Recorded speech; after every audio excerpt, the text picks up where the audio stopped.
நான் என்கிற அகங்காரம் நம்ம விட்டு போகணும்.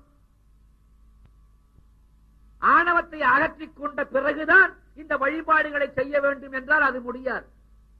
வழிபாடுகளை செய்து கொண்டே இருந்தால் அந்த ஆணவம் நாளிடவிலே தானாக நம்மை விட்டு ஓடும். ஆணவ மனம் அழிய வேணும். அதற்கு அடுத்தபடியாக என்ன செய்ய வேணும்? மனதை அடக்க வேணும். அதுதான் ரொம்ப கஷ்டம். காது கேட்டாலும் காதா சொல்லுது நான் கேட்கிறேன்னு இல்ல, மனம் சொல்லுகிறது நான் காதின் வழியாக கேட்கிறேன். கண்ணுனால பார்க்கிற போது கண்ணு சொல்லுதா நான் தான் பார்க்கிறேன் இல்லை, கண்கள் வழியாக நான் பார்க்கிறேன் என்று மனம் சொல்லுகிறது. நாக்கு பேசுகிறது, நாக்கு சொல்லுகிறதா நான் தான் பேசுகிறேன் என்று இல்லை, இந்த நாக்கின் மூலமாக பேசுகிறேன் என்று மனம் சொல்லுகிறது. மனம் நினைக்கிறது, மனம் சொல்லுது மனமாற நினைக்கிறேன். நான் காது வழியா நினைக்கிறேன், மூக்கு வழியா நினைக்கிறேன். மனம் மனத்தினாலேயே நினைக்கிறது. ஆக இத்தனைக்கு மூல காரணமாக உள்ளது மனம். அந்த மனத்திலிருந்து தோன்றுவதுதான் எண்ணங்கள். எண்ணங்களை அடக்க அடக்க மனம் தானாக அடங்கிவிடும். எண்ணம் அனைத்தும் அவன் வசம் வைத்த பிரியக்கமும் உண்டமோ, எண்ணம் அனைத்தும் அவள் வசம் வைத்த பிரியக்கமும் உண்டமோ, இந்த மண்ணகத்தை திருவாச்சகம் கேட்ட பின் மாறுதல் உண்டாமோ, இந்த மண்ணகத்தை திருவாச்சகம் கேட்ட பின் மாறுதல் உண்டாமோ. எண்ணத்தை அடக்க வேணும். மனம் ஒரு குரங்கு. எந்த நேரத்தில் இது என்ன நினைக்கும்னு இதுக்கே தெரியாது. நல்ல விஷயம் குருஜி ஏதோ சொல்றார் கேட்போம், அப்படி இருக்குவா 2 நிமிஷம் கேட்கும். 3வது நிமிஷம் ஏமா இடிக்கிறீங்க, தள்ளி உட்காருங்க, அங்க போகுது மனம். மனம் ஒடுக்கி விட்டா மேல யார் இடிக்கிறான்னு தெரியாது. மனம் ஒடுக்கி விட்டால் நாம எங்கே இருக்கிறோம் என்பது தெரியாது. மனம் ஒடுங்கிவிட்டால் இரவு பகல் தெரியாது. மனம் ஒடுங்கிவிட்டால் ஏற்ற தாழ்வு தெரியாது. மனம் ஒடுங்கிவிட்டால் நேரம் தெரியாது. மனம் ஒடுங்கிவிட்டால் பசி, தாகம், தூக்கம், களைப்பு தெரியாது. அந்த அளவுக்கு மனம் ஒடுங்க வேணும். முடியுமா? மகான்கள் கூறுவார்கள், பிரம்மதேவனை சிறையிலே அடைத்து விட்டு சிருஷ்டி தொழிலை செய்யலாம் சுலபம். மகாவிஷ்ணுவையும் சிறையிலே அடைத்து விட்டு ஆக்கல் காத்தல் தொழில் செய்யலாம் சுலபம்.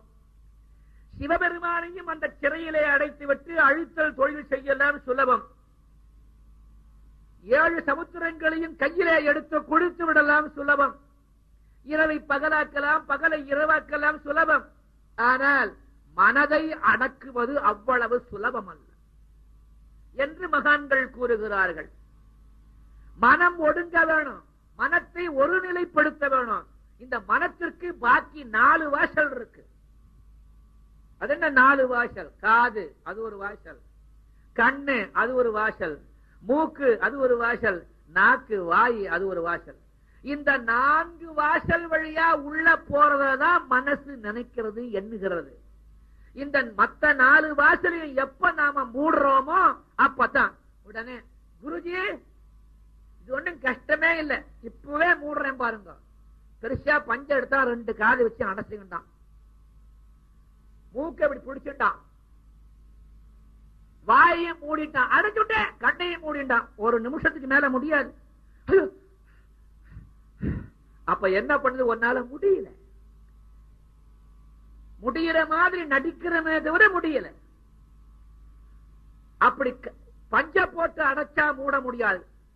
இத்தனைக்கும் காரணம் மனம். மனத்திலே இந்த எண்ணங்கள் தோன்றுகின்றன. அந்த எண்ணத்தை அடக்கிவிட்டால் தானாக கண் திறந்திருந்தாலும் ஒன்றும் தெரியாது, காது திறந்திருந்தாலும் ஒன்றும் கேட்காது.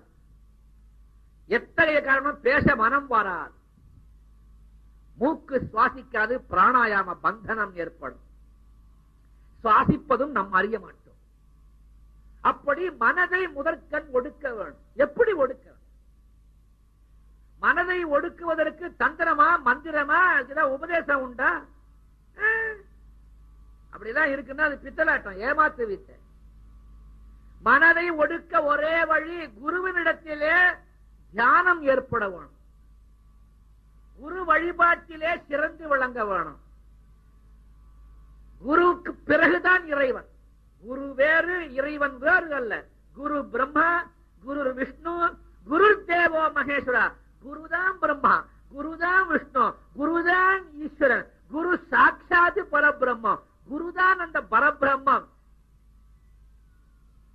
அன்னையும் அவனே, பிதாவும் அவனே, தந்தையும் அவனே, தாயும் அவனே, உடன் பிறந்தோர் அவனே, நீயும் அவனே, அவனும் நீயே.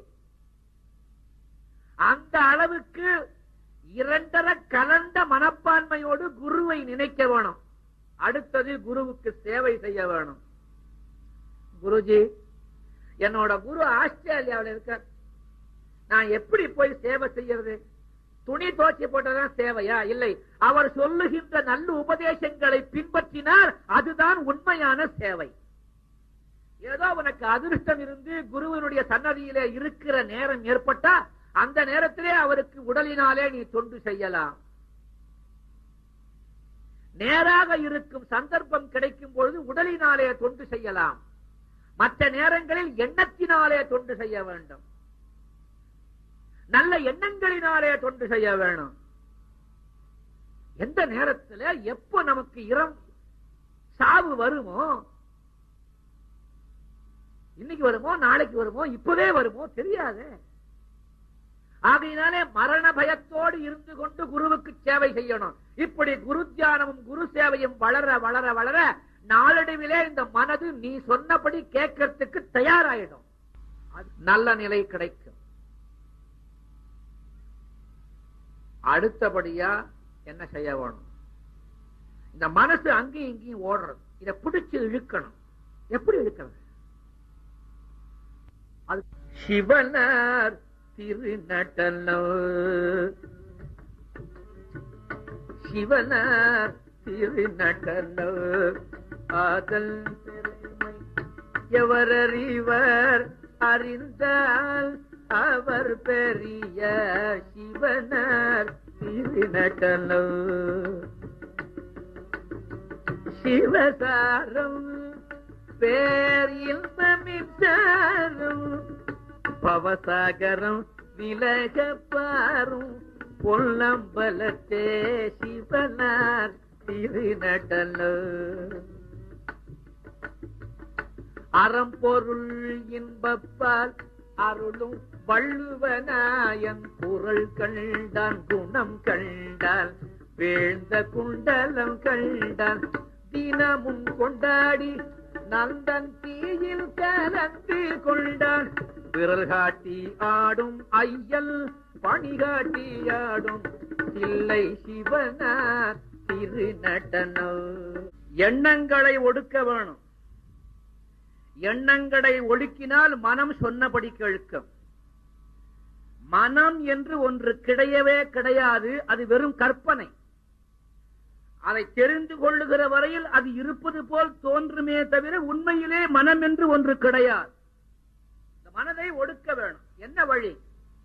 ஏற்கனவே கூறியபடி குரு சரணாரவிந்தங்களிலே அனன்யமான பக்தி இருக்க வேணும். குரு தொண்டு செய்ய வேணும். குரு சேவை செய்ய வேணும். எந்த நேரமும் குரு தியானத்தோடு இருக்க வேணும். பகவத் தியானம் தானாக சித்திக்கும். ஆய கலைகள் 64 கற்றுணர்ந்த மேதாவியாக ஒருவர் இருக்கலாம். குருவருள் இல்லை என்றால் திருவருள் இல்லை. தாய் இல்லை என்ன புள்ள பிறக்க முடியாது. தந்தை இல்லை என்றால் புள்ள பிறக்க முடியாது. அதுபோல் கடவுள் இல்லை என்றால் உலகம் இல்லை. கடவுளை அடைய குருவை தவிர வேறு வழி இல்லை. இந்த மனம் அங்கே எங்கேயும் ஓடுது. ஓடி ஓடி ஏன் அலைகின்றாய், ஒரு நிலை நில்லாது உறுதியும் கொள்ளாது, இறுதினை கொள்ளாது குருவினை கொள்ளாது, ஓடி ஓடி ஏன் அலைகின்றாய்.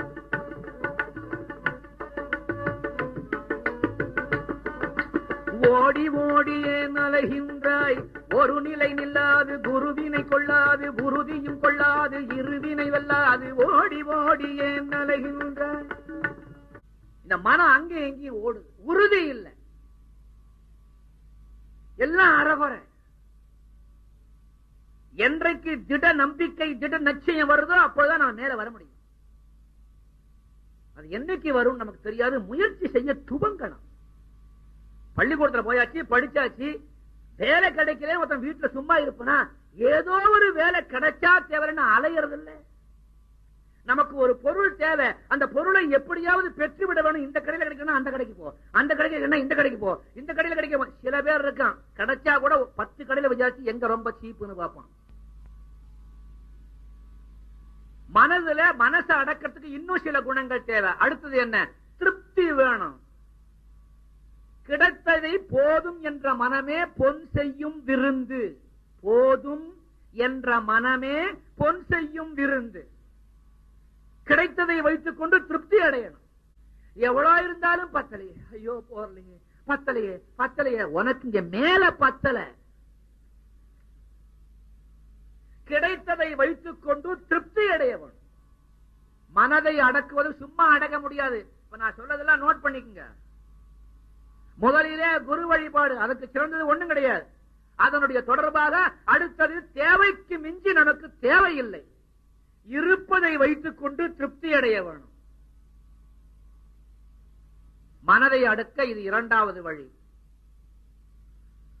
3வது வழி, எப்பொழுதும் நல்லதையே பேச வேணும். வாயில துச்சமான சொற்கள் வரக்கூடாது.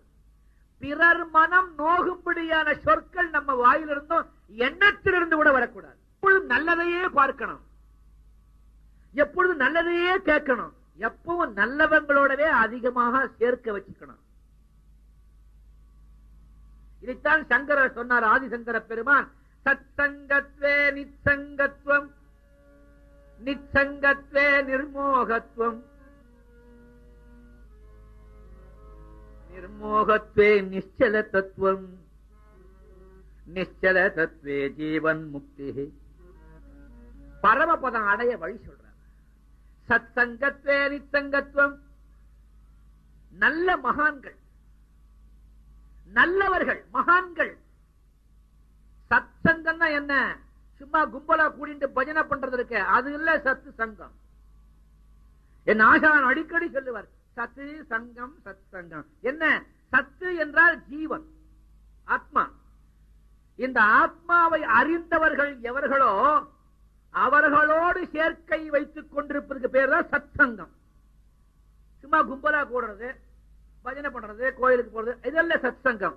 சத் சங்கத்துக்கு போறதுக்கு இது ஒரு வழி. உண்மையான சத் சங்கம் தன்னை தான் உணர்ந்த மகான்கள் இருக்காளே அவர்களோடு சேர்க்கை, தொடர்பு, நட்பு, சிநேகம் வைத்துக் கொண்டிருப்பதுதான் சத் சங்கம். அப்படி சத் சங்கம் ஏற்பட்டால் என்னாகும்? சத்சங்கத்வே நிச்சங்கத்துவம். கெட்ட சகவாசம் நம்ம விட்டு தானா போயிடும். மகான்களுடைய தொடர்பு உனக்கு கிடைச்சுடுச்சுன்னா, தொடர்புன்னா சும்மா இல்ல, உனக்கும் அவருக்கு நேரடி தொடர்பு வர மாதிரி நீ அவரிடத்திலே நட்பு கொள்ளணும். சத்சங்கத்வே நிச்சங்கத்துவம். கெட்ட சகவாசம் தானா போயிடும். நிச்சங்கத்வே நிர்மோகத்துவம். இந்த துஷ்ட சகவாசம் போன உடனே உனக்கு நாளடைவிலே ஆசைகள் குறைய ஆரம்பிக்கும். தானாக குறையும். நீ குறைக்கணும்னு அவசியம் இல்லை. இந்த மகான்களுடைய தொடர்பு கிடைச்ச உடனே உனக்கு தெரியும், நாளடைவிலே அனுபவத்தினால எனக்கு ஏதோ நல்லது நடக்க போறது, எனக்கு ஆண்டவன் அருள் கிடைக்க போறது, எனக்கு பரமபதம் நிச்சயம் என்ற நம்பிக்கை தோண தோண இந்த காசு, பணம், பட்டம், அதுல ஆசை வராது. நிச்சங்கத்வே நிர்மோகத்துவம், நிர்மோகத்வே நிச்சல தத்துவம். அந்த ஆசை அழிஞ்சதுன்னா ஒரு முறையா ஒரு நாளைக்கு ஆசை அழிஞ்சிடும். சில பேர் பார்த்திருக்கல, 90 வயசு ஆயிருக்கும், சில பேருக்கு 80 வயசு ஆயிருக்கும். பாவம், வாழ்க்கையில அட்டி பாடுபடாத பாடு, பாடுபடாத பாடு. எப்போ? 75 வயசுல. இது துவக்கத்திலேயே வந்தா நீ ஞானியாக திகழ்ந்து பேரின்பத்தை அடையலாம். 75 வயசுக்கு வருது ஞானம், என்ன பிரயோஜனம்? ஆனா பிரயோஜனம் உண்டு. அப்போ கிடைக்கிற ஞானம் தொடர்ந்து உன்னை பரமபதத்திற்கு அழைத்து செல்லும். பேரின்பம். ஆக நல்ல சொல், நல்ல சங்கம், நல்ல கேள்வி, நல்ல தரிசனம், இதுக்கு பழக்கப்படுத்திக்கணும். கெட்ட சகவாசத்துக்கு இடம் கொடுக்க கூடாது. நம்மிடத்திலே உள்ள குறைகளை ஒவ்வொரு நாளும் எண்ணி பார்க்கணும். நான் கிளாஸ் எடுக்கிறதுக்கு முன்னால இவ்வளவு சொல்லிவிடுறேன் பாடம், இது தியரி. அடுத்தவங்கிட்ட உள்ள குறைகளை நாம எண்ணி பார்க்கவே கூடாது. அவனுக்கு நமக்கு என்ன சம்பந்தம்? நாளைக்கு வாய பொழந்தா அவனா வந்து உன் பின்னாடி வர போறான், இல்ல நீ அவன் பின்னாடி போக போறியா? இல்ல, நாம் செய்தது நம்மோட இருக்கும். ஒவ்வொரு நாளும் படுப்பதற்கு முன்னாலே படுக்கையில உட்கார்ந்து கொண்டு காலையில எழும்பினதிலிருந்து இதுவரையில் என்னெல்லாம் செய்தோன்னு எண்ணணும். ஏன்னா எண்ணக்கூடியது மனம். அந்த மனசை கட்டுப்படுத்துக்கு அதை வச்சுக்கிட்டே வேலை வாங்கணும். இன்னைக்கு எவ்வளவு நல்லது செய்தேன், இன்னைக்கு எவ்வளவு கெடுதல் செய்தேன் எண்ணி பார்க்கணும். அதுக்கு அடுத்தது, எந்த காரணத்தை கொண்டும் பிறர் மீது பழி சுமத்தக்கூடாது. அதை காட்டிலும் பாவச் செயல் உலகத்துல வேற எதுவுமே கிடையாது. இதற்காகத்தான் வள்ளுவன் சொன்னான், இன்னா செய்தாரை ஒருத்தல் அவர் நாண நன்னயம் செய்தல். நமக்கு ஒருவன் தீங்கு செய்தாலும் அவனுக்கு நீ நன்மை செய்து அவனுக்கு வெட்கப்பட்டு தலையை குனியும்படி செய்துவிடு. பழைய காலத்திலே பெரியோர்கள் சொன்னார்கள், ஒரு கன்னத்தில் அறைந்தால் மறு கன்னத்தை காட்டு என்று. அப்படின்னா உடனே காட்டிட்டு நிக்கணும்னு அர்த்தம் இல்ல. ஒருத்தனை கூப்பிட்டு அடியா என்ன, அது முட்டாள்தனம். கொடுத்தா திருப்பி கொடுக்க வேண்டிய வேலை வந்தா கொடுத்துடும், அது வேற சமாச்சாரம். எதுக்காக அந்த வார்த்தையை சொன்னார்கள்னா, நமக்கு அந்த பொறுமை வரணும். மனதை கட்டுப்படுத்துறதுக்கு இந்த குணங்கள்லாம் முதல்ல இது நம்மளால சம்பாதிக்க முடியும். இதுக்கெல்லாம் தவமை இருக்க வேண்டாம், புத்தியை கொஞ்சம் பயன்படுத்தினா போதும். பொறுமை வேணும். ஒரு அம்மா வந்தா இன்னைக்கு, குருஜி நீங்க ஒரு ஜபம் கொடுத்தீங்க, விடாம செய்யறேன், தினம் செய்ய செய்ய கஷ்டம் தான் வருது, சுகமே இல்லை. அப்ப இவ மந்திரத்தை சுகப்படுத்துறதுக்காக வாங்கியிருக்கான், இந்த உலக சுகத்துக்காக. அழிஞ்சு போற உலக சுகத்துக்கு வாங்கினா அது கஷ்டம் தான் வரும். பிரம்ம நிலையை அடைவதற்கு தான் மகான்கள் உபதேசம் பண்ணுவார். அழிஞ்சு போற உலகம் இன்னைக்கு இருந்தா நாளைக்கு இருக்காது, நாளைக்கு இருந்தா அடுத்த நாள் இருக்காது. இதுல சுகம் ஓடும்னா மகான்கள் உபதேசம் பண்ணுவார், சத்தியமா பண்ண மாட்டார். இங்க இருக்கிற சுகமோ கஷ்டமோ அவனவன் முற்பிறவியிலே செய்த வினைகளுக்கு ஏற்பதான் நடக்கும். பிறர் மனம் புண்படிப்படி நடக்கக்கூடாது. இன்சொல்லே பேச வேணும், நல்லதையே நினைக்க வேணும். கூடிய வரையில் அதிகாலையில் எழுந்திருக்க முயற்சி பண்ண வேணும். வீட்டிலே உள்ள தாய் தந்தையர்களை வணங்க வேணும். முதல்ல அகங்காரம் தொலையணுமானா பெற்ற தாய் தந்தையர்களை வணங்கணும். பெத்த தாயை வணங்க தெரியல, பெத்த தந்தையை வணங்க தெரியல, உனக்கு பணிவு என்பது எங்க வரும்? வர பண்டைய காலத்தில் இப்படி பழக்கம் நம்முடைய சமயத்துல இருந்தது. அதிகாலை எழுந்த உடனே பல்ல வளைக்குவான், விபூதியோ திருநூவோ நாமோ சந்தனமோ எத்தையோ இட்டுக்குவான். அம்மா கும்பிடுறேம்மா, கும்பிடு மகாராஜனா இருறா கண்ணா. அப்பா அப்பா அப்பா நில்லுங்க, நமஸ்காரம் பண்றேன். நல்லா சௌக்கியமா இருறா கண்ணா. என்ன பாவம், இந்த அப்பாவுக்கு அம்மாவுக்கு யாருமே நமஸ்காரம் பண்றதில்ல. பிள்ளைங்க பண்ண உடனே ஒரு சந்தோஷம், உள்ள சந்தோஷத்தோடு வாழ்த்துவார்கள். அந்த வாழ்த்து உன்னை பெரியவனாக்கிவிடும். வீட்டுக்கு பெரியவர்கள் வந்தா அவர்களை வணங்கணும். மகான்களை கண்டா பொத்துன்னு விழணும், அவன் மேலேயே போய் விழக்கூடாது. அது பக்தி அல்ல. மனத்தினாலே விழணும், முடிந்தால் சரீரத்தினாலும் விழணும். தெய்வ சன்னிதானங்களை கண்டா எதுக்காக இந்த நமஸ்காரம் என்று நம்முடைய சமயத்தில் வச்சாங்க? பணிவு ஏற்படுவதற்கு இது ஒரு வழி. முதலிலே அன்னையை வணங்க வேணும், தந்தையை வணங்க வேணும். உற்றார் உறவினர்கள் வந்தாங்க, பெரியவங்களை வந்தா வணங்கணும், படிச்சவங்க வந்தா வணங்கணும். அதெல்லாம் இப்ப நம்ம சமயத்தை விட்டு போய் குறைஞ்சிட்டு வருது.